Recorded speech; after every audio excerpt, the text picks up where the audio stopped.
The chandelier above the ballroom flickered once, just once, like it hesitated to witness what was about to happen. My wife stood 20 feet away, laughing too loudly at something her boss whispered into her ear. His hand rested where it didn't belong. Familiar. Practiced. I adjusted my cufflinks. The maitre d' hadn't even finished checking my name when her boss noticed me. He scanned me the way men like him do, suit, posture, confidence, then smiled thinly. "You weren't invited," he said, loud enough for the table to go quiet. Every fork paused midair. Every eye turned. My wife's face drained of color. Not shock, fear. They waited for me to apologize. To retreat. To dissolve quietly into the background like an inconvenience handled. I didn't move. I leaned in slightly and said one sentence. His pupils dilated. His lips parted. The CEO at the head of the table stopped chewing, and the night tipped into freefall. The first crack came 3 weeks earlier.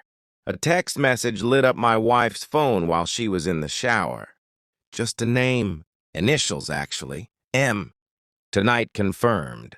Same arrangement. No heart, no emoji, just logistics. I didn't touch the phone. Didn't need to. Something in my chest tightened anyway, like a lock clicking shut. At dinner that night, she talked about the upcoming company. Gala. Formal. Executive level. Spouses. Aren't really expected, she said. Carefully casual. It's more of a networking thing. She didn't look at me when she said it. I nodded, took another bite, smiled. Inside, a quiet inventory began. New perfume, later hours, a sudden need for privacy. The way she flinched when I kissed her neck from behind, like she'd forgotten who I was. Betrayal doesn't arrive screaming. It whispers, repeats itself, waits for you to connect the dots. I didn't accuse. I observed. Phone records first. Not the messages, she was careful, but the gaps. Late-night calls routed through encrypted apps. Hotel Wi-Fi logins she didn't realize synced to our shared tablet. I started timing things. When she said she was staying late. When she came home. When she showered immediately. I met her boss once, briefly. Firm handshake. Predatory eyes.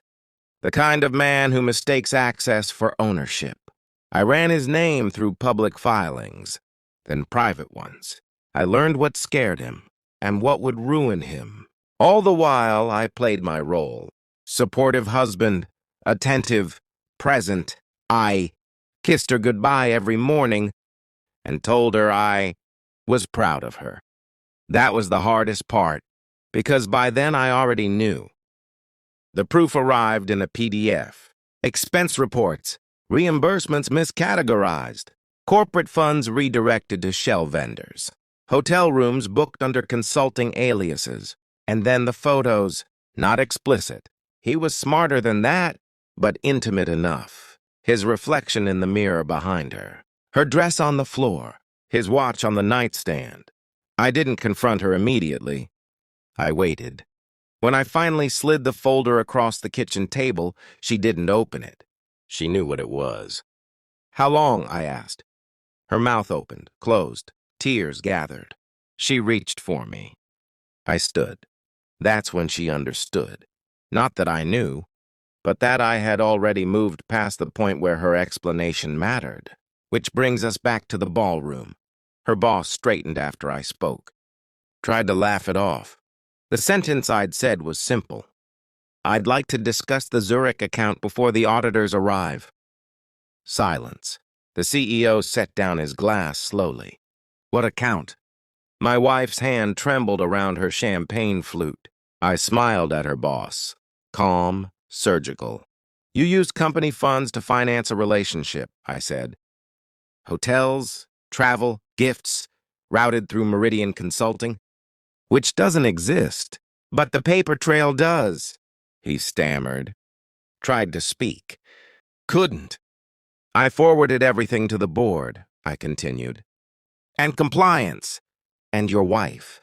That last part broke him. People were standing now. Murmurs spread like fire. Security moved in. Not for me. I turned to my wife. She was crying openly now, saying my name. I didn't respond. I adjusted my jacket and walked out while the room collapsed behind me. I didn't look back. Not when the doors closed. Not when my phone buzzed with her calls. Not when the night air hit my face and I finally exhaled. Revenge isn't loud. It's quiet, precise, final. I didn't ruin her career. I didn't raise my voice. I didn't beg or plead or demand explanations. I simply removed myself and took the truth with me. Somewhere behind me, a man lost everything he thought he controlled.